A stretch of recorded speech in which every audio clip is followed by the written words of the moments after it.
புஸ்தகத்தில் சொல்லப்பட்டிருக்கிற ஒரு முக்கியமான பகுதியை இன்றைக்கு தியானிக்க கர்த்தர் நமக்கு பலன் தருவாராக. ஆமென்.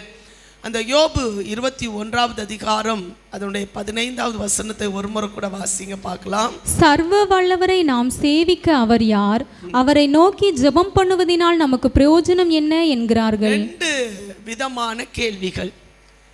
இது யார் கேட்டது அப்படின்னு நம்ம பார்க்கும்போது, யோபு 20வது அதிகாரத்தில் நம்ம வாசிக்கும்போது அவருடைய நண்பனாக இருக்கிற சோப்பார் சொன்ன காரியங்களுக்கு பிரதியுத்தரமாக யோபு சொன்ன சில விஷயமான காரியங்கள் தான் இந்த 21வது அதிகாரத்தில் சொல்லப்பட்டிருக்கிறத நம்ம பார்க்க முடியும். கொஞ்சம் கவனமாக கவனித்து கொள்ளுங்க.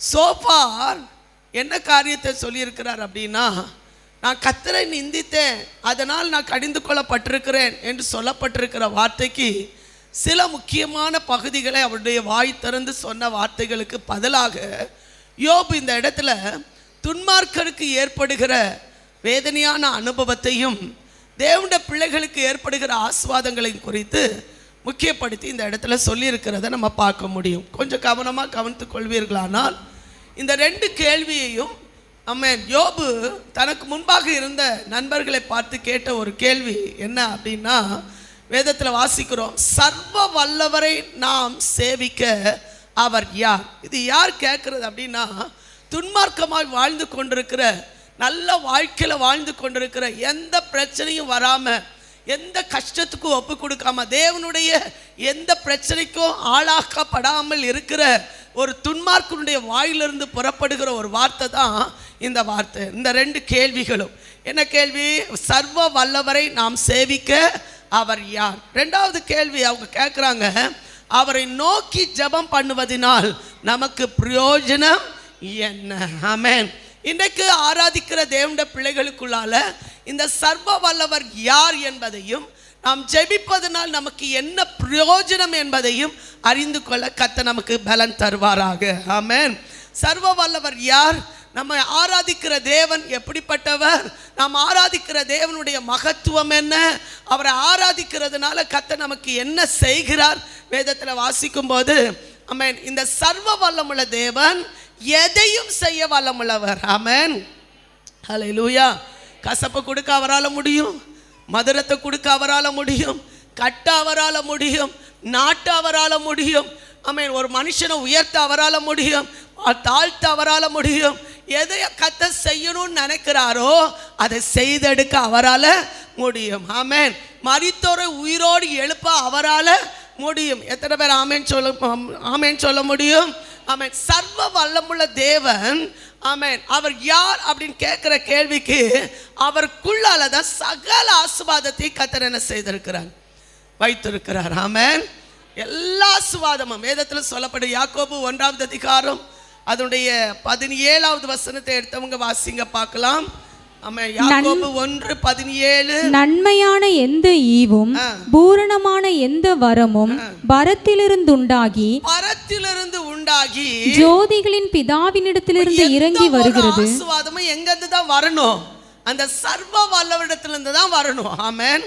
அப்ப தேவன் நம்மை ஆசீர்வதிக்காவிட்டால் எந்த ஒரு ஆசீர்வாதத்தையும் நம்மால் சுதந்திரிக்கவே முடியாது. ஆமென்.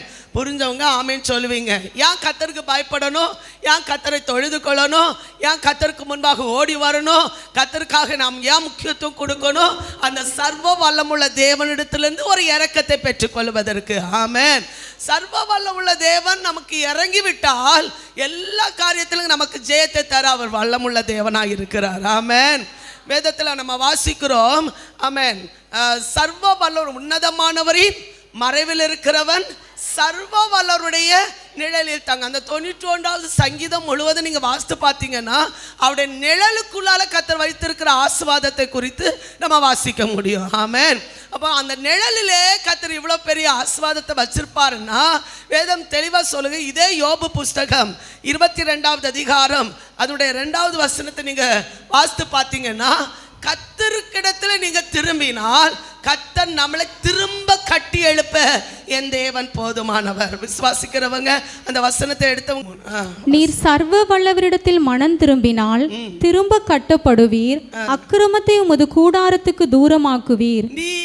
நீர் சர்வ வல்லடத்தில் மனம் திரும்பினால் திரும்ப கட்டப்படுவீர், அக்கிரமத்தை உமது கூடாரத்துக்கு தூரமாக்குவீர். பாருங்க, நண்பர்கள் எல்லாம் எதெல்லாமோ வார்த்தைகளை பேசினாங்க.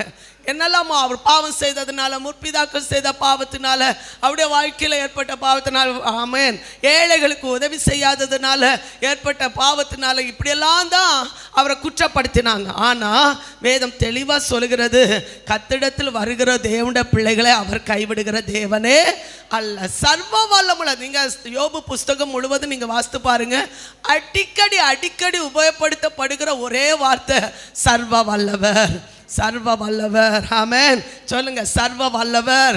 அந்த சர்வ வல்லவர் சொல்ற வார்த்தையில முழுவதும் அடங்கி இருக்குது. ஆமென், அவரால் முடியாத காரியம் ஒன்றுமே இல்லை. அந்த சர்வ வல்லவர் தேவனுக்கு நான் முழுமையாக ஒப்பு கொடுக்குறேன்னு சொல்றவங்க மட்டும் கையில தட்டி ஆமென் சொல்லுங்க பார்க்கலாம். அந்த சர்வ வல்லம தேவனுக்கு நான் பயப்படுகிறேன், அந்த சர்வ வல்லமுள்ள தேவன் தான் என்னை நடத்தி வருகிறார், சர்வ வல்லமுள்ள தேவன் தான் இம்மட்டும் தாங்கி வருகிறார், அவருடைய சித்தத்தின்படி தான் கர்த்தர் நம்மை தாங்குகிறார், அவருடைய கிருபை இல்லைன்னா நான் ஒன்றும் இல்லை அப்படின்னு சொல்றவங்க மட்டும் கையில தட்டி கர்த்தரை மகிமைப்படுத்துங்க பார்க்கலாம். வேதம் தெளிவா சொல்கிறது, அவர் இல்லாம நம்ம இல்லை. ஆமென், கர்த்தருடைய கிருபை இல்லாம, அவருடைய ஆவி நமக்குள்ளால வாசம் செய்யாம நாம உயிரோடு இருக்க முடியாது.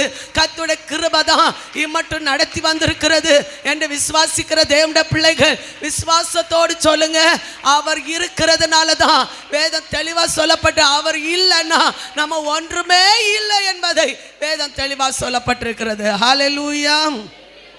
ஓதாது ஹல்லேலூயா. 1-2 வசனத்தை எடுத்தவங்க வாசிங்க பார்க்கலாம். யோவான் எழுதின சுவிசேஷம் 15வது அதிகாரம் 5வது வசனம். ஆமென். பைபிள் படிக்கல, பைபிளை திருப்பல, பைபிளுக்கு முக்கியத்துவம் கொடுக்கல, வசனத்துக்கு நீங்க முக்கியத்துவம் கொடுக்கல, வந்திருந்தோம் உலக மனுஷனுக்கும் நமக்கும் வித்தியாசமே இல்லை. ஆமென். வசனத்துக்கு நடுங்கிறவனை நான் நோக்கி பார்ப்பேன் கர்த்தர் சொல்றார். வசனத்துக்கு முன்பாக, கர்த்தருக்கு முன்பாக தாழ்மைப்படுகிற பிள்ளைகளை கர்த்தர் நோக்கி பார்க்கிறார். ஆமென். எல்லாம் பைபிளை திருப்புங்க, வேதாகமத்தை திருப்புங்க, வேதாகமத்தினுடைய மகத்துவத்தை கர்த்தர் நமக்கு தருவாராக. ஆமென். யோவான் எழுதின சுவிசேஷம் 15வது அதிகாரம் 5வது வசனத்தை வாசிங்க பார்க்கலாம். நானே திராட்சை செடி, நீங்கள் கொடிகள், ஒருவன் என்னிலும் நான் அவனிலும் நிலைத்திருந்தால் அவன் மிகுந்த கனிகளை கொடுப்பான்.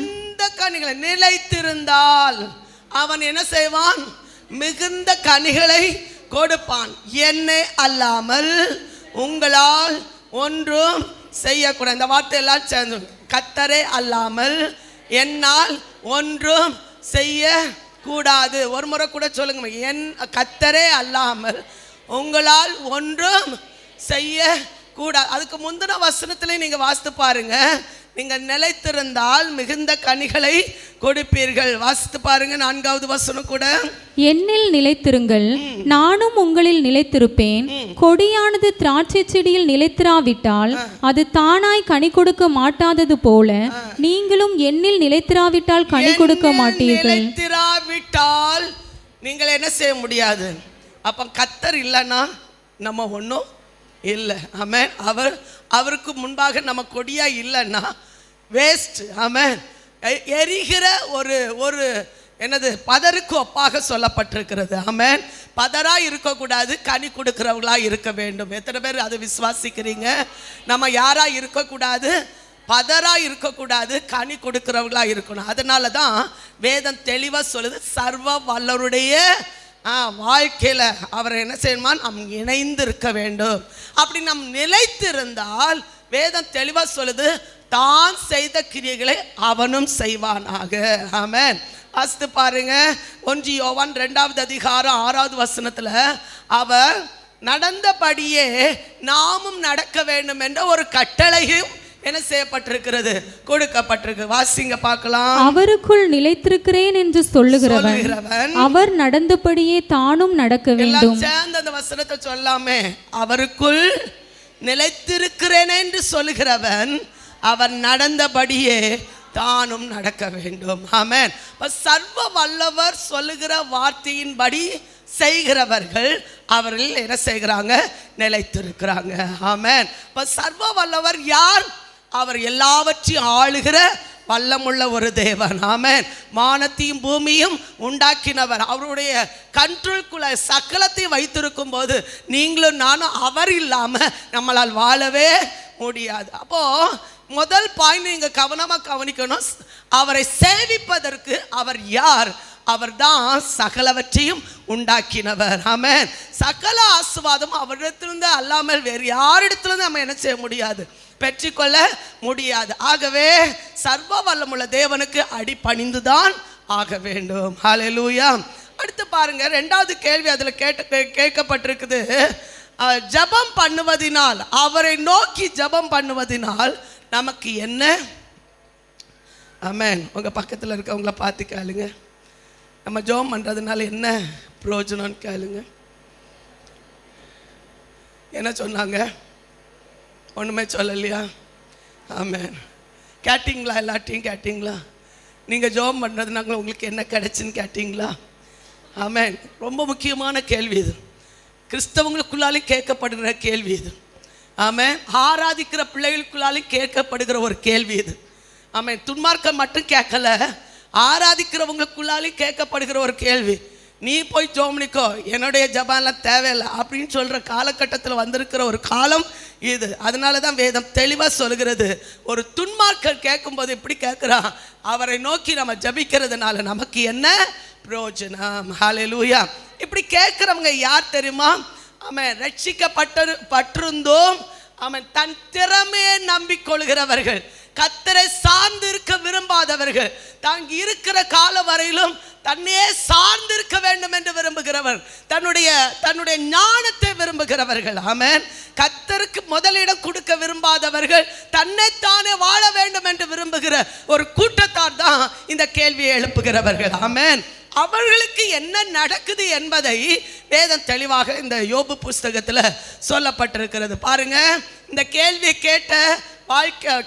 கேட்டவர்களுடைய வாழ்க்கையில் என்ன நடக்குது என்பதை கொஞ்சம் கவனமாக கவனித்துக் கொள்ளுங்க. இதை யோபு 21 அதிகாரம் 7 முதல் 13 வசனத்தில் இதை குறித்து சொல்லப்பட்டிருக்கு. கொஞ்சம் கவனமாக கவனித்துக் கொள்ளுங்க. எல்லாரும் யோபு புஸ்தகத்தை எடுத்துக்கொள்ளுங்க. எல்லாரும் எடுத்துட்டீங்களா? ஆமாம். பிள்ளைகள்கிட்ட கொஸ்டின் கேட்பேன், நிதானமாக தான் போவேன், கொஞ்சம் கவனமாக இருங்க. ஆமாம். 7வது வசனத்திலிருந்து எல்லாம் சேர்ந்து வாசித்தா, இல்லை யாராவது ஒருத்தர் வாசிங்க பார்க்கலாம், மைக்கில் வாசிங்க. துன்மார்க்கர் ஜீவித்து விருத்தராகி வல்லவர் ஆவானேன், அவர்களோடும் கூட அவர்கள் சந்ததியார் அவர்களுக்கு முன்பாகவும். துன்மார்க்கர் பெருத்து போகிறார்கள். இந்த துன்மார்க்கருடைய வாழ்க்கையில நடக்கிற காரியம் என்ன? நம்பர் 1, அவர்களோடு கூட அவர்கள் சந்ததியார் அவர்களுக்கு முன்பாகவும் அவர்கள் பிள்ளைகள் அவர்கள் கண்களுக்கு முன்பாகவும் திடப்படுகிறார்கள். ஆமென். துன்மார்க்கருக்கு என்ன இல்லை? நரற்படும் வேதனை இல்லை. அவங்களுக்கு எல்லாம் நினைக்கிறது போல தன் வாழ்க்கையில் என்ன செய்வாங்க? நினைத்து முடிப்பாங்க. ஆமென். தன் சுய இஷ்டத்தின்படி சாலமோன் சொல்லும்போது இப்படி சொல்றாரு, என் மன விருப்பத்தின்படி எல்லாம் நான் செய்து முடித்தேன். எனக்கு என்னெல்லாம் தோணுச்சோ, எனக்கு மனசில் என்னெல்லாம் தோணுச்சோ அதெல்லாம் நான் செய்தேன் முடித்தேன். ஆனால் சாலமோனுடைய முடிவை பாருங்க. ஆமென். கர்த்தருக்கும் அவளுக்கும் என்ன இல்லை? ஒரு தொடர்பு இல்லாமலே போயிடுச்சு. ஆமென். அதே போல தான் துன்மார்க்குடைய வாழ்க்கையில் பெருத்து போகிறாங்க. ஆமென். வேதத்தில் சொல்லப்பட அவங்க தங்கள் வாழ்க்கையில், பிள்ளைகளுடைய வாழ்க்கையில் தங்களை திடப்படுத்தி கொள்கிறார்கள். அவங்க யாரும் அசைக்க முடியாத நிலைமையில காணப்படுகிறவர்களாக இருக்கிறார்கள். 9வது வசனம் என்ன சொல்லப்பட்டிருக்கு பாருங்க. அவர்கள் வீடுகள் பயமில்லாமல் பத்திரப்பட்டிருக்கும், தேவனுடைய மிலாறு அவர்கள் மேல் வருகிறதில்லை. வீடை சுற்றிலும் என்ன இருக்கும்? ஆமென். வீடை சுற்றிலும் என்ன இருக்கும்? ஆமென். என்ன இருக்கும்? கேமரா இருக்கும். ஆமென். ஹல்லேலூயா. யாருக்கு சுற்றிலும் கேமரா இருக்கும்? ஆமென். அதுக்கு அர்த்தம் என்ன? பத்திரப்பட்டிருக்கும். யார் வந்தாலும் கண்டுபிடிக்கிற அளவுக்கு அந்த வீடு எப்படி இருக்கும்? கண்காணி உள்ள வீடாக இருக்கும். ஆமென். யார் எங்கே இருந்து எங்கே மூலையில் நுழைஞ்சாலும் அவங்கள கண்டுபிடிக்கக்கூடிய அளவுக்கு இருக்கும். புரிஞ்சவங்க ஆமேன்னு சொல்லுவீங்க. ஆமென். ஹல்லேலூயா. உங்கள் வீடு எப்படி இருக்கும்? பத்திரப்பட்டிருக்கும். தேவனுடைய மிலார் என்ன செய்யாது அவங்களுக்கு வருவது. ஏன்னா கர்த்தர் அதுக்கும் அவங்களுக்கும் தொடர்பு இல்லை. கர்த்தர் அவங்களை விட்டு விட்டார், அவங்களை கைவிட்டு விட்டார் என்று தான் சொல்ல முடியும். வேதம் தெளிவாக சொல்லுது, என்னை தேடுவீர்களானால் நான் உங்களுக்கு என்ன செய்வேன், தன்படும். நீங்கள் என்னை விட்டு விட்டால் நானும் உங்களை என்ன செய்வேன், விட்டு விடுவேன். அதான் அதில் சொல்லப்பட்டிருப்பாருங்க, வருவதில்லை. 10வது வசனம் என்ன சொல்லப்பட்டிருப்பாருங்க, அவர்களுடைய எருது பொழிந்தால் வீணாய் போகாது, அவர்களுடைய பசு சினையழியாமல் ஈனுகிறது. ஒரு என்னது, ஒரு அழிவு அவங்களுக்கு என்ன செய்யாது, வராது. ஒரு குட்டி அழிவு அல்லனா பிறக்கிறதுக்கு முன்னால் அழிவோ பிறந்த பிறகு ஒரு அழிவோ என்ன செய்யாது, வரவே வராது. அடுத்து சொல்லப்பட்டிருப்பாருங்க, அவர்கள் தங்கள் குழந்தைகளை எப்படி இருப்பாங்களா, ஒரு மந்தே போல வெளியே போக விடுகிறார்கள், அவர்கள் பிள்ளைகள் குதித்து விளையாடுகிறார்கள். அவங்களுக்கு எந்த பிரச்சனையும் இல்லை, அவங்களுக்கு எந்த பிரச்சனையும். ஹல்லேலூயா. நம்ம பிள்ளைகளை வெளியே விட்டா நம்ம என்ன சொல்லுவோம், ஐயோ பிள்ளை கெட்டு போயிருமே, பிள்ளை கெட்டு போயிருமே, கெட்ட வார்த்தை பேசுமே அப்படின்னு நம்ம பயப்படுவோம். ஆனால் இந்த பிள்ளைகளை குறித்து அவங்க கவலைப்படவே மாட்டாங்க. நல்ல இஷ்டம் போல விளையாடுவாங்க, இஷ்டம் போல இருப்பாங்க. ஆமென், ஹல்லேலூயா, ஆமென். நாடியில் கை வைக்காதீங்க, இஷ்டம் போல விளையாடுவாங்க. ஆமென். குடிக்கிறது என்ன, வெறிக்கிறது என்ன, விளையாடுறது என்ன, டான்ஸ் ஆடுறது என்ன, எதுவானாலும் செய்வாங்க. அதுதான் சொல்லப்பட்டிருக்கு, குதித்து விளையாடுவார்கள். ஆமென். அவங்கள போல தேவனுடைய பிள்ளைகள் குதித்து விளையாடுறதை நம்ம பார்க்க முடியாது, அவங்கள போல சத்தம் போடுறதை நம்ம இந்த பிள்ளைகள் பார்க்க முடியாது, அவங்களுடைய டான்ஸை போல இந்த பிள்ளைகள் நம்ம டான்ஸ் என்ன செய்ய முடியாது, ஆடுறதை நம்ம பார்க்க முடியாது. அப்படி குதித்து விளையாடுவாங்க, அவங்க இஷ்டம் போல விளையாடுவார்கள். அதுதான் சொல்லப்பட்டிருக்கு. 12வது வசனம், அவர்கள் தம்புரவையும் சுரமண்டலத்தையும் எடுத்து பாடி கிண்ணறத்தின் ஓசைக்கு சந்தோஷப்படுகிறார்கள். ஆமென், ஹல்லேலூயா. இங்க டபா டபான்னு அடித்தாலும் சந்தோஷத்தை என்ன செய்ய முடியாது, பார்க்க முடியாது. ஆனால் அவங்களுக்கு ஆமென், எல்லா மியூசிக்கும் அடிக்கும்போது ஆட்டோமேட்டிக்காக சந்தோஷப்படுற அளவுக்கு ஆமென் சூழ்நிலைகள் என்ன செய்யப்படுகிறது, சாதகமாக மாற்றப்படுகிறது. புரிஞ்சவங்க ஆமென் சொல்லுங்க பார்க்கலாம். ஹல்லேலூயா. நல்லா லைட்டிங் போட்டு ஆமென், நிறைய மியூசிக்கல் இன்ஸ்ட்ருமெண்ட்ஸ் வச்சு டான்ஸ் ஆடுகிற முன்னால் நின்று டான்ஸ் ஆட பார்த்தா முன்னால் இருக்கிறவங்களுக்கு ஆட்டோமேட்டிக்காக என்ன வரும், ஆமென். இப்படி சொன்னால் தான் புரியுது பார்த்தீங்களா. ஆமென், என்ன வருது, முன்னால் என்ன இருக்கணும், லைட்டிங்ஸ் இருக்கணும், அங்கே இங்கேயும் தொழிட்டு இருக்கணும். அடுத்து என்ன செய்யணும், மேகம் போல் என்ன செய்யணும், அங்கேருந்து மேலே பறக்கணும். ஆமென், ஒளி அங்கேருந்து இங்கே வீசணும், இங்கேருந்து அங்கே வீசணும். அதுக்கு பிறகு வித்தியாசமான லைட்டு, ஒருக்கா பச்சையாக எரியணும், இல்லைன்னா சோப்பாக எரியணும், வெள்ளையாக எரியணும், ப்ளூவாக எரியணும், மாறி மாறி வரணும். அதுக்கு முன்னால் நின்றுட்டு பலர் என்ன செய்யணும், டான்ஸ் ஆடுறதை பார்க்கணும். பார்க்கும்போது ஆட்டோமேட்டிக்காக முன்னால் இருக்கிறவங்களுக்கு முன்னால் சும்மா இருக்க முடியாது, ஆட்டோமேட்டிக்காக சந்தோஷம் என்ன செய்யும், பெருகி வரும். ஆமென், ஹல்லேலூயா. புரிஞ்சுதான் நினைக்கிறேன், உங்கள் முகம் எனக்கு காட்டி கொடுக்குது. ஹல்லேலூயா. இதுதான் சந்தோஷம். கிண்ணறங்களை வாசிக்கும் போது அவங்க என்ன செய்கிறாங்க, சந்தோஷப்படுறாங்க. அடுத்து என்ன நடக்கு பாருங்க, இதெல்லாம் நல்லதுதான். நல்லா விளையாடுறாங்க, குதிக்காங்க, நல்லா சந்தோஷப்படுறாங்க. அவங்க வீடு பத்திரப்பட்டிருக்கு, தேவனுடைய மிலாறு அவங்களுக்கு வராது. ஆனால் அடுத்த வசனத்தை கொஞ்சம் கவனமாக கவனிச்சு பாருங்க. அவர்கள் செல்வவான்களாய் தங்கள் நாட்களை போக்கி, அவங்களுக்கு ஒரு குறைவு இல்லை, நல்ல பண வசதி இருக்கும், ஆமென், ஒரு குறைவு அவங்களுக்கு வராது. ஆனால் நடக்கிற சம்பவம் என்ன தெரியுமா, ஒரு க்ஷண பொழுதிலே பாதாளத்தில் என்ன செய்கிறாங்க. ஆமென், இருக்கீங்களா? நல்ல செல்வவான்களாக வாழ்வாங்க, செழிப்பாக இருப்பாங்க, அவங்கள பார்த்து பொறாமப்படுற அளவுக்கு வாழ்வாங்க. ஆனால் வேதம் தெளிவாக சொல்லுது, ஒரு க்ஷண பொழுதில் பாதாளத்துக்கு என்ன செய்வாங்க, இறங்கி போவாங்க.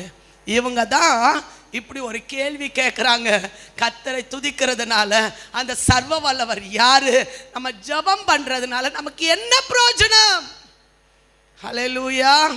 வேதம் தெளிவாக சொல்லுகிறது, கர்த்தரை உண்மையாக ஆராதிக்கிற பிள்ளைகளுக்கு, கர்த்தரை உண்மையாக தொழுது கொள்கிற பிள்ளைகளுக்கு, நித்திய ஜீவனை பெற்றுக்கொள்ள வேண்டும் என்று விரும்புகிற தேவனுடைய பிள்ளைகளுக்கு ஜெபம் முன்மாதிரியாக காண்பிக்கப்பட்டிருக்கிறது. ஆமென்.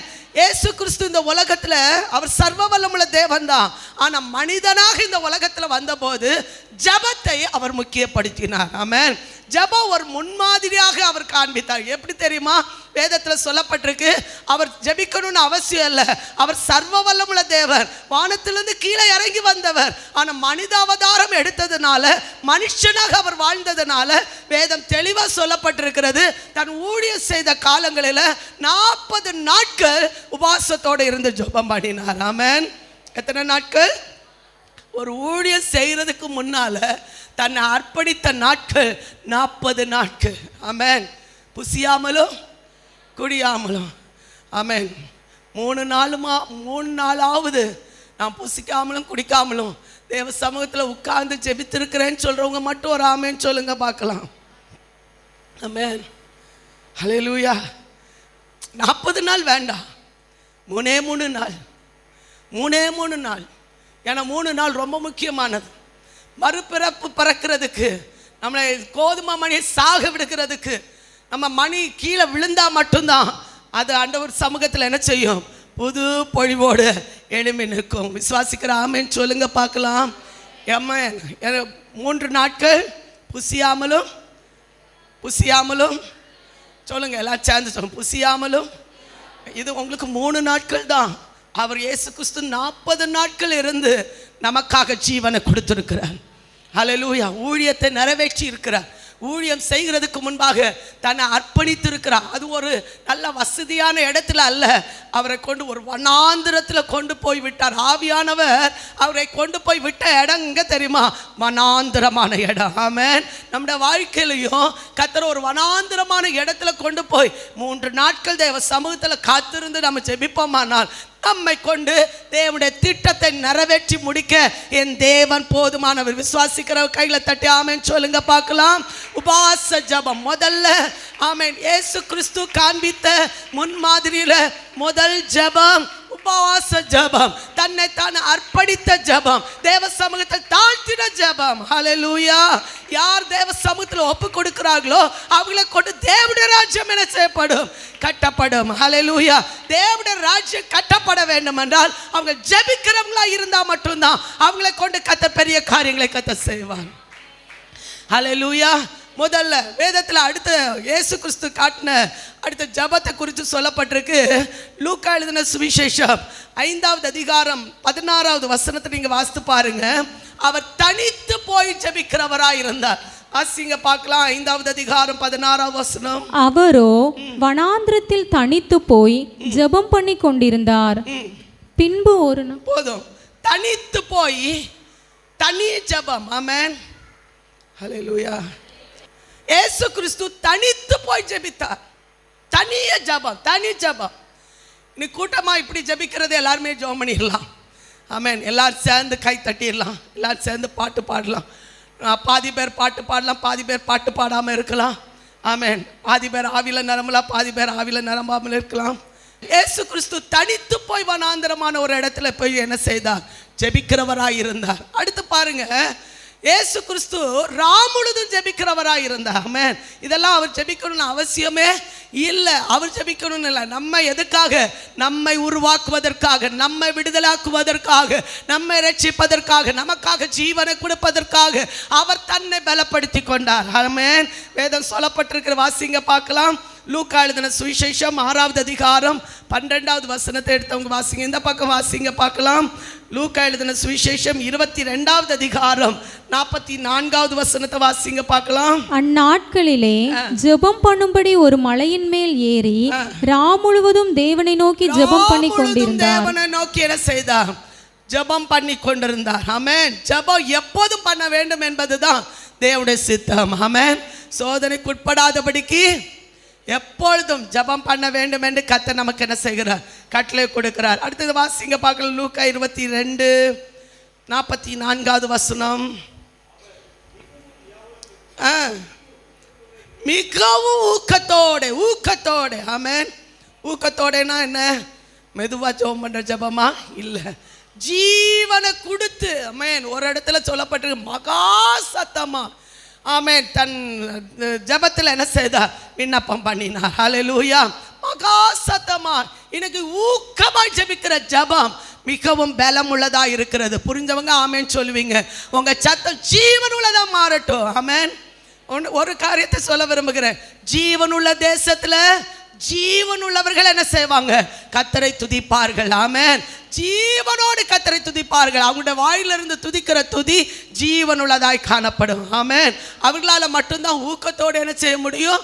ஜெபிக்க முடியும். அப்ப இயேசு கிறிஸ்து ஜெபம் பண்ணி நமக்கு முன்மாதிரி காண்பித்து கொடுத்ததுனால நாம் ஜெபிக்கிறவர்களா இல்லாவிட்டால் தேவனுடைய ராஜ்யத்துக்கு அடுத்த காரியங்களை நம்ம முக்கியத்துவம் என்ன செய்ய முடியாது? கொடுக்க முடியாது. ஆமென். ஒரு பழைய ஏற்பாட்டு புஸ்தகத்தில் ஒரு சில ஜப வீரர்களை குறித்து சொல்லணும். அநேகர் இருக்காங்க. அதில் முக்கியமாக ஒருத்தரை குறித்து நான் சொல்ல விரும்புகிறேன். தானியேல். ஆமென். கட்டுப்படுத்த முடியாத அளவுக்கு தன்னுடைய ஜபத்தை முக்கியப்படுத்தினார். ஆமென். தன்னை கட்டுப்படுத்தலை. அவரை கட்டுப்படுத்துறதுக்கு எத்தனையோ சோதனைகள் வந்தது. ஆனால் ஜபத்தை அவர் என்ன செய்யலை? கட்டுப்படுத்தலை. ஆமென். எல்லாருக்கும் தெரிந்த அந்த வசனம் தான். வாசித்து பாருங்க. தானியேல் 6வது அதிகாரம் 10வது வசனத்தை எடுத்தவங்க வாசிங்க பார்க்கலாம். தானியேலோ வென்றால் அந்த பத்திரத்துக்கு கையெழுத்து வைக்கப்பட்டதென்று அறிந்த போதிலும் தன் வீட்டுக்குள்ளே போய் தன் மேல் அறையிலே எருசலேமுக்கு நேராக பலகணிகள் திறந்திருக்க அங்கே தான் முன் செய்து வந்தபடியே. கவனமா கவனிங்க. அங்கே தான் முன்பு செய்து வந்தபடியே தினம் 3 வேளையும் தன் தேவனுக்கு முன்பாக எப்படி ஜெபம் பண்ணார்? முழங்கால் படியிட்டு ஜெபம் பண்ணி ஸ்தோத்திரம் செலுத்தினான். ஆமென். நல்ல பதவியில் இருந்த ஒரு மனுஷன்தான். நம்ம சொல்லுறது போல அவருக்கும் பிஸின்னு சொல்லியிருக்கலாம். ஆமென். ஆமென். கத்த தருகிற வேலை தானே, கத்த தருகிற ஆசீர்வாதம் தானே. நம்ம போல அவரும் என்ன செய்திருக்கலாம்? சொல்லியிருக்கலாம். ஆனால் தான் முன்பு செய்து வந்தபடியே ஆமென் தினமும் 3 வேளை முழங்கால் படியிட்டு ஜெபம் பண்ணி ஸ்தோத்திரம் செலுத்தினான். ஆமென். இது எவ்வளோ அழகான வார்த்தை பாருங்க. நம்ம ஜெபத்தை கட்டுப்படுத்துவதற்கு நிறைய சோதனைகள் நமக்கு எதிராக என்ன செய்யும்? வரும். ஆமென். ஆமென். விக்கிரங்களை ஆராதிப்பதற்கு, தேவனை விட்டு தூரமாக்குவதற்கு அநேக சோதனைகள் நமக்கு எதிராக வரும். ஆனால் நாம் ஜெபிக்கிறதை நம்ம ஒருபோதும் என்ன செய்யக்கூடாது? விட்டு விடவே கூடாது. ஜெபிக்கிறவங்க நிச்சயமாக சொல்ல முடியும், தேவனுடைய ராஜ்யத்துக்கு சொந்தக்காரலாக மாற முடியும். ஆமென். நித்திய ஜீவனை பெற்றுக்கொள்வதற்கு கர்த்தர் அவர்களை வழி நடத்த என் தேவன் போதுமானவர். ஹல்லேலூயா. ஒரு சம்பவத்தை என்னால் சொல்ல முடியும். கொரியா தேசத்தில் பாலியாங்கி சோ என்று சொல்லுகிற ஒரு மனுஷன் எல்லாருக்கும் தெரியும். தென் கொரியா தேசத்தில் பெரிய இன்னைக்கு இருக்கிற சர்ச்சில் ரொம்ப பெரிய சர்ச், லட்சக்கணக்காக ஆராதிக்கிற ஜனங்க அங்கே இருக்கிறாங்க. ஒரு முறை அவர் உயிரோடு, இன்னைக்கு அவர் உயிரோடு இல்லை, ஆனால் அவர் உயிரோடு இருக்கிற காலத்தில் ஜெபம் பண்ணுற நேரத்தில் அந்த தேசத்தில் உள்ள ஜனாதிபதி கால் பண்ணாராம். ஒரு உதவிக்காரர் எடுத்திருக்கிறார்.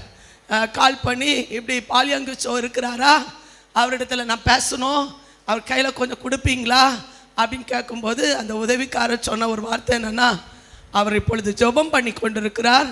ஆமென். 1 மணி நேரம் கழித்து அவரிடத்துல பேசுங்க, அவர் உங்களிடத்தில் என்ன செய்வார்? பேசுவார். இந்த வார்த்தை சொன்னோன்னே ஜனாதிபதிக்கு கொஞ்சம் கோபம் வந்துடுச்சு. நான் ஜனாதிபதி பேசுகிறேன், அவர் ஜெபம் பண்ணிட்டு இருக்கிறாராம், 1 மணி நேரம் கழித்து என்ன பேச சொல்கிறார் அப்படின்னு சொல்லிட்டு அவருக்கு கொஞ்சம் ஆத்திரமாக வந்து என்னாலும் அவருக்கு என்ன செய்கிறா தெரியுமா? 1 மணி நேரம் கழித்து அதே கால்லேருந்து என்ன வந்துச்சு? ஃபோன் வந்துச்சு. அப்போ அந்த பாலியாங்கி சோ இதை என்ன செய்தார்? கையில் எடுத்து பேசும்போது ஜனாதிபதி சொன்னாராம், இந்த உங்களுடைய உதவிக்காரரை நீங்கள் ரிசைன் பண்ணிடணும், அவரை விட்டுடணும், அவங்க அந்த வேலையிலேருந்து எடுத்து போடுங்க. நான் ஒரு ஜனாதிபதி பேசுகிறேன், அவர் என்னுடைய வார்த்தைக்கு மதிப்பு கொடுக்காம 1 மணி நேரத்துக்கு பிறகு பேச சொல்கிறாரு அப்படின்னு. அப்போ அவர் சொன்ன ஒரு வார்த்தை என்ன தெரியுமா? நான் தான் சொல்லியிருக்கிறேன், ஜப நேரத்தில் யார் கால் பண்ணாலும் அந்த நேரத்துக்கு பிறகு பேச நான் தான் சொல்லியிருக்கிறேன் அப்படின்னு சொன்னாராம். அதுக்கப்புறம் அவரால் எதுவும் சொல்ல முடியுமா? இப்போ இந்த ஜப நேரம் ஒரு மனிதனுடைய வாழ்க்கையில் தேவனுக்கும் நமக்கும் இடையில ஏற்படுகிற ஒரு உறவை ஏற்படுத்துகிற ஒரு நேரம். ஆமென். மனுஷனிடத்திலிருந்து நம்மளை தள்ளி தேவனோடு கூட நம்மளை உறவுபடுத்துகிற ஒரு நேரம் தான் ஜப நேரம். புரிஞ்சவங்க ஆமென் சொல்லுங்க பார்க்கலாம். ஹல்லேலூயா. இப்போ தேவனோடு கூட நம்ம ஐக்கிய வைக்கணும்னு விரும்பினால், நித்திய ஜீவனை பெற்றுக்கொள்ளணும்னு விரும்பினால், ஜபத்துக்கு ஒரு முக்கியத்துவம் கொடுக்கிற தேவனுடைய பிள்ளைகளால் மட்டும்தான் ஆமென் தேவனுடைய ராஜ்யத்துக்கு நேராக நாம் என்ன செய்ய முடியும்? வழி நடத்த முடியும். இதே தானியேல் சொல்கிறார், நான் ஜபிக்கும் போது கர்த்தருடைய தொடுதலை நான் என்ன செய்திருக்கிறேன்? உணர்ந்திருக்கிறேன். கர்த்தருடைய தொடுதல் எப்போ நடக்கும் தெரியுமா? ஜெபிக்கிற பிள்ளைகளுக்குள்ளால தான் நடக்கும். ஆமென். ஜெபத்துக்கு முக்கியத்துவம் கொடுக்கும்போது தேவன் அவர்களை சந்திக்கிறார். அவருடைய பிரசன்னத்தினால் கர்த்தர் அவர்களை என்ன செய்கிறார்? நிரப்புகிறார். வாசிங்க பார்க்கலாம். தானியேல் தீர்க்கதரிசன புஸ்தகம் ஆமென் 9வது அதிகாரம் அவருடைய 21வது வசனத்தை எடுத்தவங்க வாசிங்க பார்க்கலாம். தானியேல் புஸ்தகம் 9வது அதிகாரம் 21வது வசனம். அப்படி நான் ஜெபம் பண்ணி கொண்டிருக்கும் போதே முதல் தரிசனத்திலே நான் கண்ட புருஷனாகிய காபிரியேல் வேகமாய் பறந்து வந்து அந்திபலியின் நேரமாகிய வேளையிலே என்னை தொட்டான். ஆமென். தேவ பிரசன்னத்தை உணர வைக்கிற ஒரு ஜெபம். ஆமென். நம்ம உண்மையா ஜெபம் பண்ணா நம்மளை அறியாமலே துதிக்க முடியும், நம்ம அறியாமலே ஆராதிக்க முடியும், நம்ம அறியாமலே கர்த்தருடைய நாமத்தை என்ன செய்ய முடியும்? மகிமைப்படுத்த முடியும். ஹல்லேலூயா, ஹல்லேலூயா. அதனால தான் சொல்கிறது, ஜெப நேரத்தில் கண்ணை திறந்து என்ன செய்யக்கூடாது? பார்க்கக்கூடாது. கண்ணை திறந்தா நம்ம பார்க்க விடாது, அடுத்தவங்களை தான் பார்க்கும். அடுத்தவங்களை பார்த்தா குறை தான் கண்டுபிடிக்கும். நம்முடைய வாழ்க்கையில் இருக்க சீர்படுத்தவே அது முடியாது. ஆமென். ஆராதனை நேரத்தில் கை தட்டி பாடுனா நம்ம சீர்படுத்தும், மற்றவங்களை நான் சீர்படுத்தாது. ஆமென். யார் பாடுகிறாங்களோ, யார் துதிக்கிறாங்களோ அவர்களை தான் கர்த்தர் பலப்படுத்துவார். விசுவாசிக்கிற ஆமென் சொல்லுங்க பார்க்கலாம். புரிஞ்சவங்க ஆமென் சொல்லுங்க. ஆமென். அப்போ நம்ம ஆராதிக்கும் போது, நாம் துதிக்கும் போது, நாம் ஜெபிக்கும் போது கர்த்தருடைய தொடுதலை, கர்த்தருடைய பிரசன்னத்தை உணர்ந்து கர்த்தருடைய நாமத்தை நம்ம என்ன செய்ய முடியும்? மகிமைப்படுத்த முடியும். ஆமென். பாருங்க, சாலமோன் ஜெபம் பண்ணும்போது கர்த்தருடைய இருதயத்தை அசைக்கக்கூடிய ஒரு ஜெபத்தை அவன் என்ன செய்தான்? பண்ணினா. ஆமென். நம்ம கர்த்தரை இருதயத்தை அசைக்கக்கூடிய ஒரு ஜெபம் எந்த நேரமும் நம்ம என்ன செய்யலாம்? பண்ணலாம். ஆமென். ஏன் அப்படி பண்ணினான்னா வேதம் தெளிவாக சொல்லுது, அப்படியே விண்ணப்பம் கர்த்தருடைய பார்வையில் எப்படி இருந்துச்சா? உகந்ததா இருந்தது. ஆமென். அதனால அவனுடைய உகந்த அந்த விண்ணப்பத்துக்கு மாறாக கேட்டதையும் கர்த்தர் கொடுத்தார், கேளாததையும் கர்த்தர் என்ன செய்தார்? கொடுத்தார். ஆமென். ஜெபத்துக்கு அவ்வளோ வல்லமை இருக்கு. புரிஞ்சவங்க ஆமென் சொல்லுங்க. ஜெபிக்கிற பிள்ளைகளுக்குள்ளால உண்மையா ஜெபிக்கும் போது கேட்கிறதையும் கொடுக்கிறார், கேளாததையும் கர்த்தர் என்ன செய்கிறார்? எப்போ? கர்த்தர் விரும்பினதை நாம் கேட்கும்போது, கர்த்தருக்கு உகந்ததை நாம் கேட்கும்போது. ஹல்லேலூயா. அந்த வசனத்தை கொஞ்சம் வாசித்து பாருங்களேன். 1 ராஜாக்கள் 3வது அதிகாரம் 9 முதல் 13 வசனங்களை வாசிங்க. எத்தனை பேருக்கு கர்த்தருடைய இருதயத்தை அசைக்கக்கூடிய ஒரு ஜெபத்தை செய்தால் நான் விடுதலையாக்கப்படுவேன் என்று விரும்புகிறீர்களோ அத்தனை பேருக்குள்ளாலேயோ சில மாற்றங்களை உங்களால் உணர முடியும். வாசிங்க பார்க்கலாம்.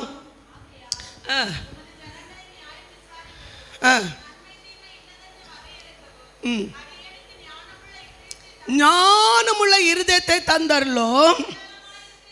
பாருங்க, ஏராளமா இருக்கிற உமது ஜனங்களை நியாயம் விசாரிக்க அவன் சிறு வயதிலேயே ராஜாவாக அபிஷேகம் பண்ணப்பட்டவன். ஆமென். அவன் கேட்டு கிடைச்சா ராஜஸ்தானம் இல்லை. ஆமென். தேவனால் கொடுக்கப்பட்ட ராஜஸ்தானம். ஆமென். சில நேரங்களில் சின்ன வயசு பெரிய வயசுன்னு இல்லை, கர்த்தர் சிலரை கர்த்தர் அபிஷேகிக்கும் போது சிறு வயதிலையும் கர்த்தர் ராஜாவா அபிஷேகித்திருக்கிறார். ஆமென்.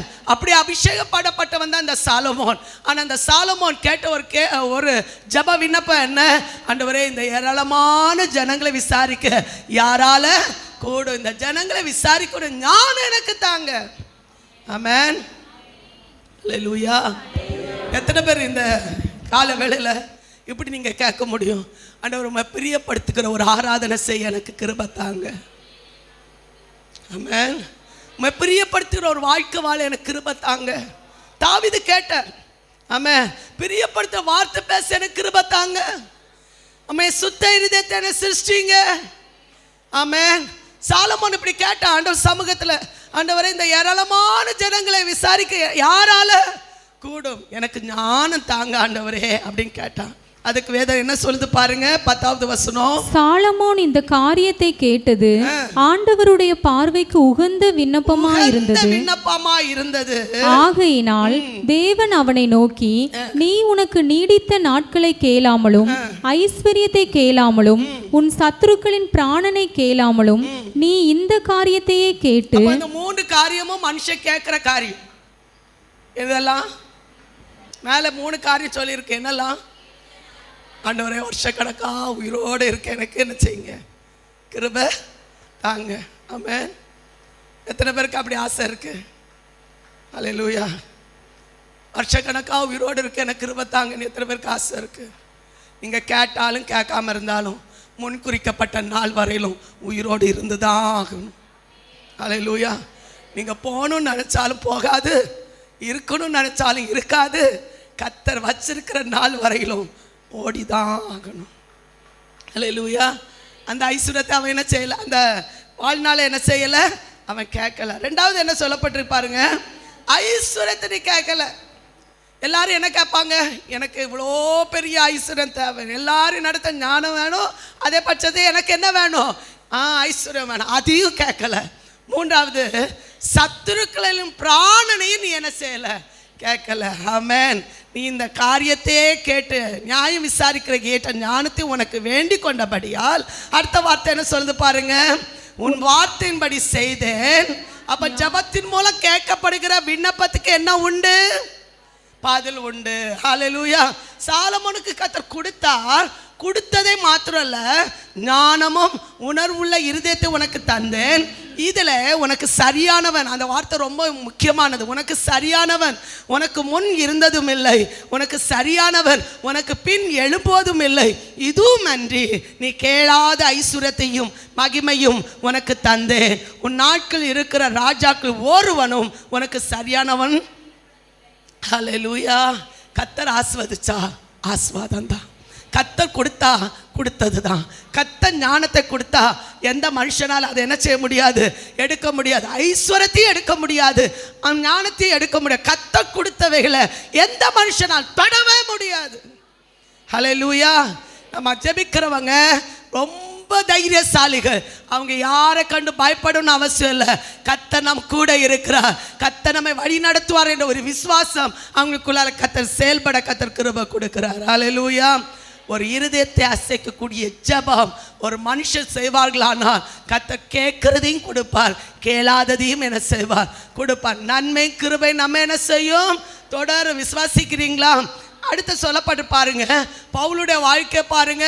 துன்மார்க்கமாக இருந்த காலங்களில் அவன் எதையும் கேட்கல, ஆனால் கர்த்தரை தேடி வந்த போது அவன் ஜெபிக்கிறவனாக இருந்தான்.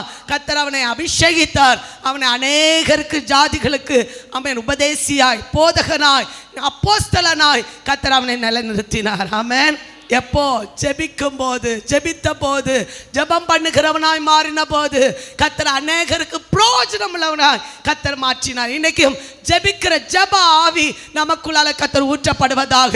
சுவாசிக்கிற நல்ல கையை தட்டி ஆவில நிரம்பி சொல்லுங்க, எனக்குள்ளால இந்த இருதயத்தை அசைக்கக்கூடிய அந்த ஜெப ஆவி எனக்குள்ள ஊற்றப்படட்டும்.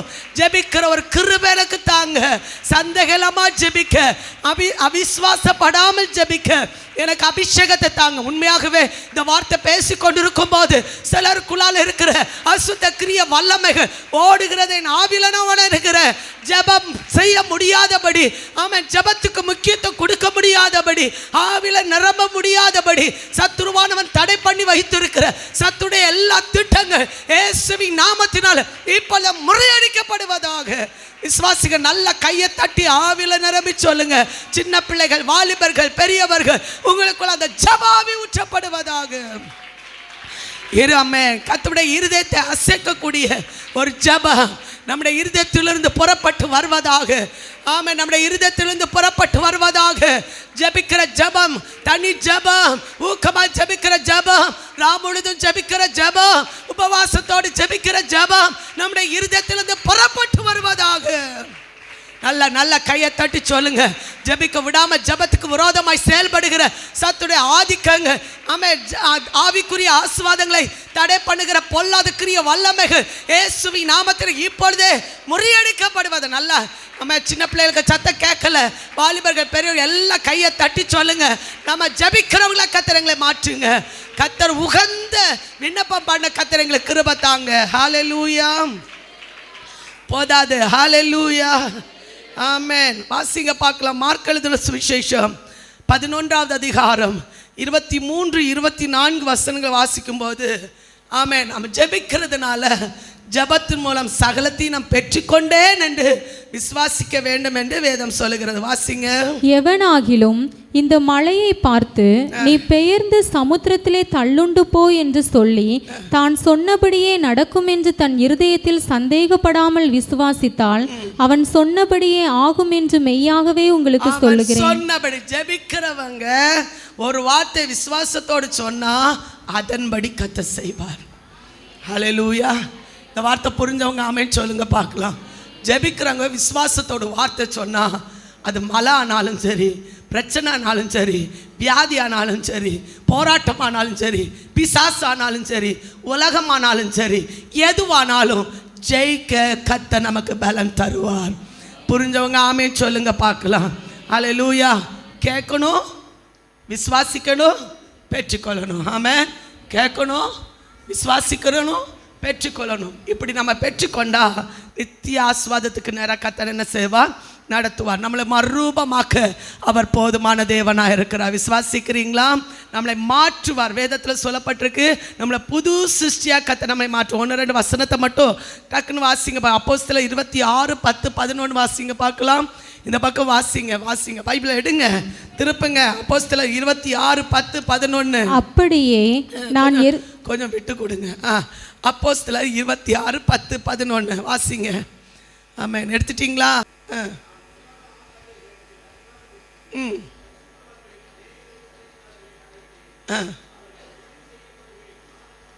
சம்மதித்திருந்தேன்.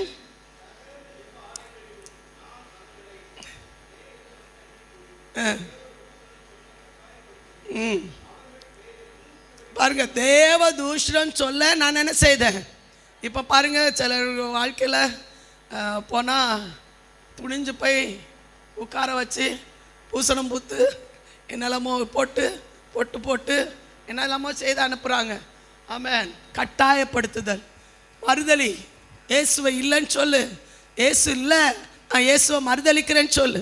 கட்டாயப்படுது. இந்த கூட்டத்தில் இருந்தவன் தான் யாரு? அப்போஸ்தலனாகிய பவுல். அடுத்து சொல்லப்பட்டிருக்கு, அவன் பேரில் மூர்க்க வரி கொண்டவனாய் அந்நிய பட்டணங்கள் வரைக்கும் அவர்களை நான் என்ன செய்தேன்? துன்பப்படுத்தினேன். அடுத்த வசனம் 12ஆம் வசனம், இப்படி செய்து வருகையில்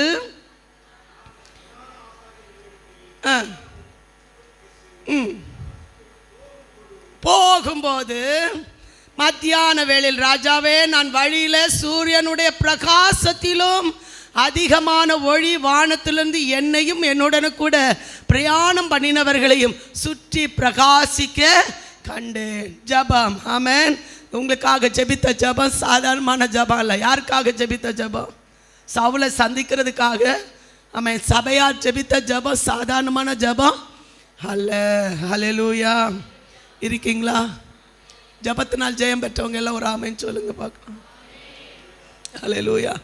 உண்மையாக சொல்ல போனால் இந்த சபை ஆரம்பித்த நாளிலிருந்து இந்த நாள் வரையிலும் ஆமென் ஜபத்தினால தான் கர்த்தர் ஜெயம் தந்து வழி நடத்தி வந்திருக்கிறார். ஜபம் இதுக்குள்ளால எத்தனையோ பேர் ஆஸ்வதிக்கப்பட்டிருக்கிறாங்க. எத்தனையோ பேர் போராட்டத்திலிருந்து விடுதலை பெற்றிருக்கிறாங்க.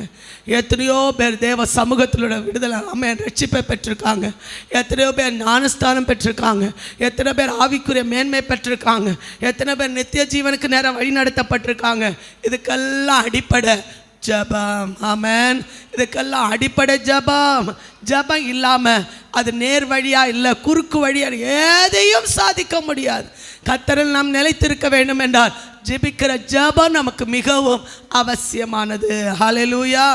யாரெல்லாம் ஜெபித்தாங்க, எங்கெல்லாம் ஜெபித்தாங்களோ, எந்த மூலையில் ஜெபித்தாங்களோ, எந்த சபை ஜெபித்ததோ, எந்த தனிப்பட்ட வாழ்க்கை ஜெபித்ததோ, எந்த குடும்பம் ஜெபித்ததோ, அந்த ஜெபித்தவர்களை கர்த்தர் உயர்த்தி நிறுத்தி இருக்கிறார். ஜெபித்தவர்களை கொண்டு கர்த்தர் ஒரு பெரிய ஆசீர்வாதத்தை கர்த்தர் ஆமென் கொடுத்து ஆசீர்வதித்திருக்கிறார். ஹல்லேலூயா. ஜபம் வாழ்க்கையில் ஒரு மேன்மையான காரியமாக கர்த்தர் வேதத்தில் சொல்லப்பட்டிருக்கிறது. ஆமென். ஜபத்தினால் சில ஆசீர்வாதங்களை ஒரு சிலரை மட்டும் உங்களுக்கு முன்னிறுத்த விரும்புகிறேன். டக்குன்னு சொல்லுங்க பார்க்கலாம். யாக்கோபு ஜோமண்ணா. யாக்கோபு ராமுழுதும் ஜோமணி ஜெயம் பெற்று கொண்டதுனால ஏசாவுடைய கொலை வரி என்ன செய்துச்சு? மாறிடுச்சு. ஆமென். அதுவரையிலும் யாக்கோபை கொலை செய்யணும்னு நினைச்ச ஆமென் ஏசாவுடைய இருதயம் ஆமென். அவனை ஒரு நாள் ஜெபத்தில் கர்த்தர் அவனை கொலவெறி மாறி அவங்களுக்குள்ளால் அன்பு செலுத்தப்பட்டு ஈசாக்குக்கு நல்ல ஒரு ரிசல்ட் கிடைக்கிற அளவுக்கு கர்த்தர் அவனை மாற்றினார். அல்லேலூயா. இதுக்கு காரணம் அடிப்படை ஜெபம். ஆமென். அடுத்த வேதம் சொல்லுது, ஆதியாகமம் 18:22 வாசிங்க பார்க்கலாம். ஆதியாகமம் 18வது அதிகாரம் 22வது வசனம். ஆமென். ஆபிரகாம் லோத்துக்காக ஜெபம் பண்ணா, லோத்தை கர்த்தர் என்ன செய்தார்? பாதுகாத்தார். வாசிங்க. அப்பொழுது அந்த புருஷர் அவ்விடம் விட்டு சோதோமை நோக்கி போனார்கள். ஆபிரகாமோ பின்னும் கர்த்தருக்கு முன்பாக நின்று கொண்டிருந்தான். அப்பொழுது போதும். ஆபிரகாம் லோத்துக்காக ஜெபிக்கும் போது லோத்தின் குடும்பத்தையும் கர்த்தர் என்ன செய்தார்? அழிவிலிருந்து என்ன செய்தார்? பாதுகாத்தார். செத்த சரீரத்தை உயிரோட கர்த்தர் என்ன செய்தார்? எழுப்பினார். கற்பங்கள் அடைக்கப்பட்டிருந்த ஜெபித்தா கர்த்தர் கற்பங்களை கர்த்தர் என்ன செய்தார்? திறந்தார். ஆமென். எல்லாத்துக்கும் அடிப்படை என்னதான்? ஜெபம். ஹல்லேலூயா. வேதத்தில் அடுத்து வாசிக்கிறோம், எஸ்தர் ஜோமனா. எஸ்தர் 7வது அதிகாரம் 6-7 வசனத்தை நீங்க வாசித்து பாருங்க. யூத குலத்துக்காக ஜெபித்தா யூத குலத்துல ஏற்பட்ட பிரச்சனையிலிருந்து கர்த்தர் அவங்களை விடுதலை ஆக்கி யூத குலம் சந்தோஷப்படுற அளவுக்கு கர்த்தர் அந்த சூழ்நிலைகளை கர்த்தர் என்ன செய்தார்? மாற்றினார். ஹல்லேலூயா. சத்தமா சொல்லுங்க ஆமென். ஹல்லேலூயா. நமக்கு எதிராக இருக்கிற ஆமானின் சக்திகளை முறியடிக்கிறதுக்கு ஜெபம் மிகவும் அவசியம். ஆமென். ஜெபித்து பாருங்க. கலங்க வேண்டிய இடத்துல, மரணமடைய வேண்டிய இடத்துல, சாக வேண்டிய இடத்துல நாம் ஜெயம் பெற்று சத்துருக்களை முறியடிக்கக்கூடிய கிருபைகளை தேவன் நமக்கு தந்து பலப்படுத்துவார். ஆமென். யோசுவா ஜெபம்னா எப்படி ஜெபம்னா தெரியுமா? இயற்கை தன் கட்டுப்பாட்டுக்குள்ள கொண்டு வருவதற்காக ஜெபம் பண்ணா. ஆமென். நடந்துச்சா? ஹல்லேலூயா. சூரியனை நிறுத்தினாரா? சந்திரனை நிறுத்தினாரா? ஆமென். நம்மளால முடியுமா? ஜெபிக்கிறவங்களால முடியும். ஆமென். வாசிங்க பார்க்கலாம். யோசுவா 10:12 வாசிங்க. கர்த்தர் எமோரியரை இஸ்ரவேல் புத்திரருக்கு முன்பாக ஒப்பு கொடுக்கிற அந்நாளிலே யோசுவா கர்த்தரை நோக்கி பேசி, பின்பு இஸ்ரவேலின் கண்களுக்கு முன்பாக, சூரியனே நீ கிபியோன் மேலும் சந்திரனே நீ ஆயலோன் பள்ளத்தாக்கின் மேலும் தரித்து நில்லுங்கள் என்றான். அப்பொழுது ஜனங்கள் தங்கள் சத்துருக்களுக்கு நீதியை சரிக்கட்டு மட்டும் சூரியன் தரித்தது, சந்திரனும் நின்றது. இது யாசேரின் புஸ்தகத்தில் எழுதியிருக்கவில்லையா? அப்படியே சூரியன் அஸ்தமிக்க தீவிரிக்காமல் ஏறக்குறைய ஒரு பகல் முழுவதும் நடுவானத்தில் நின்றது. ஒரு பகல் முழுவதும். ஆமென். இன்னைக்கு நம்முடைய வாழ்க்கையில அதை நிற்க வைக்கணும்னா கர்த்தருடைய கிருபை இல்லைன்னா நிற்கவே நிற்காது. கர்த்தருடைய இறக்கம் இருக்க போய் தான் சூரியனை நிற்க. இதுக்கு முன்னால் எந்த மனுஷன் ஜெபித்தும் அதை சாதித்ததில்லை, அப்படி நடந்ததில்லை. ஆனால் சூரியனை நிற்கக்கூடிய அளவுக்கு கர்த்தர் யோசுவா மேலே அந்த கிருபையை கர்த்தர் பாராட்டினார். ஆமென். யோபு ஜெபம் நாம் பாருங்க. யோபு 42வது அதிகாரம் 8-10 வசனத்தை நீங்க வாசித்து பாருங்க. ஆமென். நண்பர்களும் ஜெபம் பண்ணாங்க. நண்பர்கள் ஜெபம் பண்ணும்போது தாழ்மையோடு ஜெபித்ததாக சொல்லப்படலை. ஆனால் யோபு ஜெபிக்கும் போது தன் சிநேகிதருக்காக ஜெபம் பண்ணார். வேதம் சொல்கிறது கர்த்தர் அவனுடைய சிறை இருப்பை கர்த்தர் என்ன செய்தாராம்? மாற்றினார். வாசிங்க. யோபு 42வது அதிகாரம் 8-10 வசனங்கள். ஆதலால் நீங்கள் 7 காளைகளையும் 7 ஆட்டுக்கடாக்களையும் தெரிந்து கொண்டு என் தாசனாகிய யோபினிடத்தில் போய் உங்களுக்காக சர்வாங்க தகன பலிகளை இடுங்கள். என் தாசனாகிய யோபும் உங்களுக்காக வேண்டுதல் செய்வான். நான் அவன் முகத்தை பார்த்து உங்களை உங்கள் மதீனத்துக்கு தக்கதாக நடத்தாதிருப்பேன். என் தாசனாகிய வசனத்தை பாருங்க. அப்பொழுது தேமானானிய எலிப்பாசும் சூகியனான பில்தானும் சோப்பாரும் போய் கர்த்தர் தங்களுக்கு சொன்னபடியே செய்தான். அப்பொழுது கர்த்தர் யோபின் முகத்தை பார்த்தார். யோபு தன் சிநேகிதற்காக வேண்டுதல் செய்தபோது கர்த்தர் அவன் சிறையிருப்பை மாற்றினார். யோபுக்கு முன்னிருந்த எல்லாவற்றை பார்க்கலும் இரட்டத்தனையாய் கர்த்தர் அவனுக்கு தந்தளினார். ஆமென். யோபை கர்த்தர் ஆஸ்வதிக்க காரணம் அவன் தேவ சமூகத்தில் பண்ணின விண்ணப்பம், ஜெபம். ஆமென். ஜெபிக்கிறவன் ஒரு பெரிய தாக்கத்தை உண்டு பண்ணுவான். ஜெபிக்கிறவங்களால சாத்தானுக்கு சவால் விட முடியும். ஜெபிக்கிறவனுடைய வாழ்க்கை மாற்றப்படும். ஜெபிக்கிறவங்க தேவனோடும் அவர்களுக்கும் இடையில ஒரு உறவை என்ன செய்வாங்க? ஏற்படுத்தி கொள்வாங்க.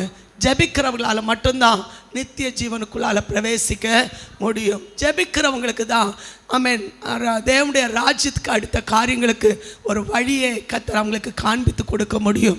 தேவனுடைய ரகசியத்தை அறிந்து கொள்ள முடியும்.